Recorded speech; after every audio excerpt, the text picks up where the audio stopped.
first sight అంతే అయిందలా చూస్తూనే ఎంతో నచ్చేసిందా బుజ్జి పిల్ల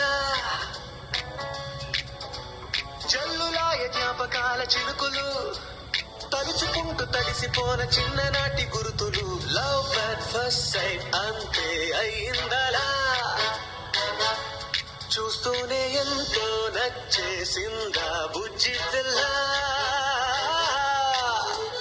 చక్రాల కళ్ళు ముత్యాల పళ్ళు నవ్వుకు పడిపోయా